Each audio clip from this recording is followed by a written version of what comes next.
In the aftermath of the Bronze Age collapse, Greece entered a period of cultural decline that lasted from 1200 to 800 BC. This period is known as the Greek Dark Ages. With the collapse of the Mycenaean administrative authorities, the Linear B writing system ceased to exist. As a result, there are no first-hand records of this period. The only evidence comes from archaeological findings and the works of Greek scholars who refer to this period 400 to 600 years later, although their writings mingled legends with historical facts. After the destruction and the abandonment of the palaces, the people lived in villages at remote and rural areas. As we mentioned earlier, the Linear B writing system got out of use because there was no central authority to record the season's harvest, nor was there any trade to record imports and exports.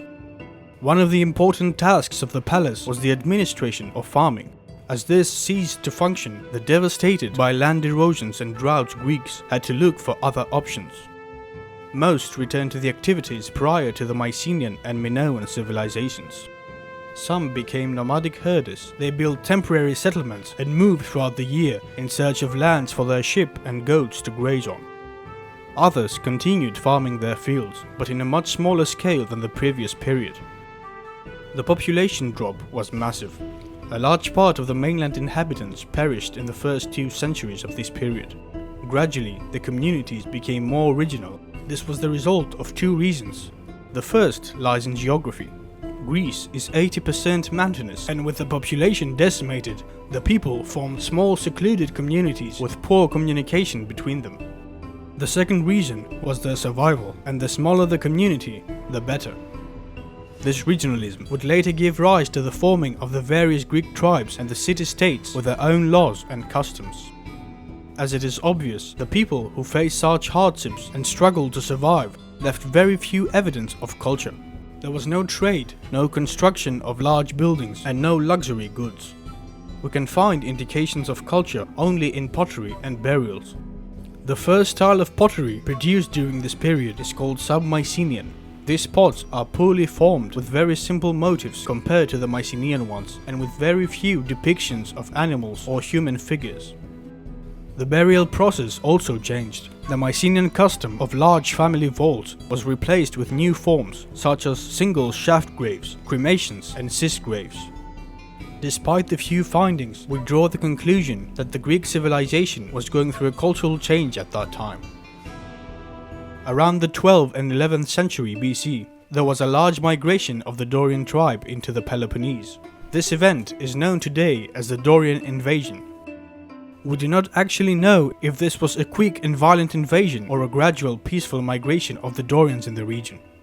There is no first-hand literary evidence for the Dorian invasion, only the work of the ancient Greek scholars who wrote about the event centuries later together with some archaeological findings.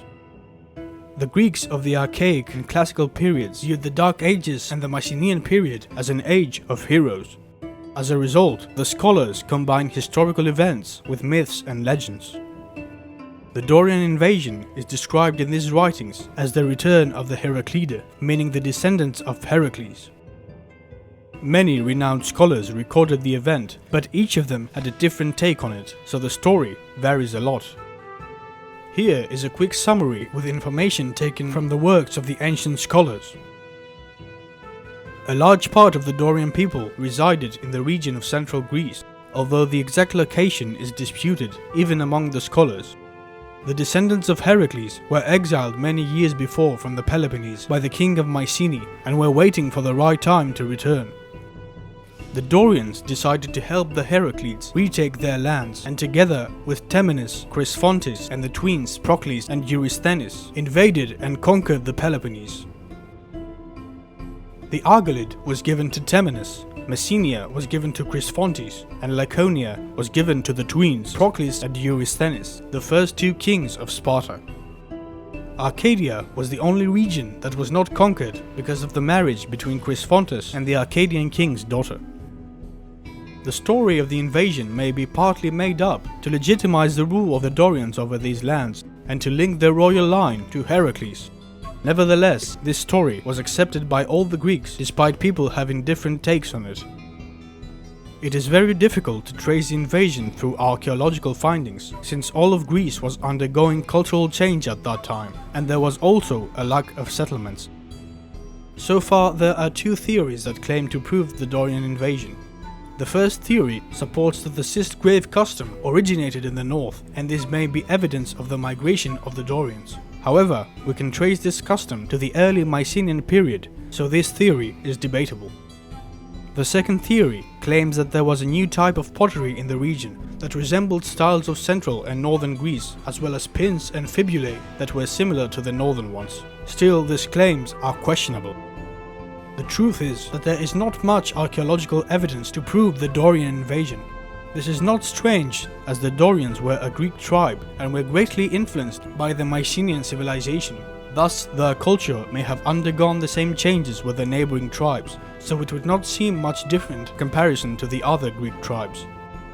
Another fact that supports the invasion is the distribution of the Greek tribes and their dialects on the mainland at the end of the Dark Ages. It should be noted that not all Dorians migrated to the Peloponnese, but a significant part of them. A century after the Dorian invasion, 4 tribes emerged in the Greek mainland. They all spoke Greek, but had different dialects. The Dorians spoke in the Doric proper and the northwest dialect. The Aeolians spoke in the Aeolic dialect. The Ionians spoke in the Ionic dialect, and the Arcadians in the Arcadian dialect, which was the dialect closest to Mycenaean Greek. Around 1050 BC, a great migration started, as each tribe began searching for new lands in order for their people to survive, expanding through the Aegean Islands and the western Asia Minor coast, establishing many new settlements. The Dorians populated the South Aegean Islands and a small part of the South Anatolian coast. A part of the Akkadian people sailed to Cyprus, where they established themselves. The Ionians founded settlements in the Cyclades and in many northern Aegean islands, along with the regions of Halkidiki, South Thrace, the North Anatolian coast and the Central Anatolian coast. Finally, the Aeolians established themselves in the island of Lesbos and the neighboring Asia Minor coast.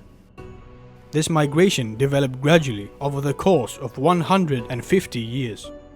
When the migrations finally halted, the population started to rise slowly, with new settlements appearing on the mainland. A new style of pottery, originating in Athens, spread in many parts of the Greek mainland. This style is called proto-geometric, and it was a great evolvement of the art of pottery. Around that time, a new type of metal was introduced: iron. Iron was much easier to acquire compared to bronze, which was out of use due to the lack of trade. People started using iron rapidly, making weapons and agricultural tools. By 900 BC, most of the weapons were made with iron, although the shield continued to be made with bronze. It is at Lefkandi, a town in the island of Euboea, that we trace the resurgence of trade between the Greeks and the Near East, particularly with the Phoenicians. And thus the Greeks would rise from the ashes of the Dark Ages, ascending into a new era of cultural, economic and political revival.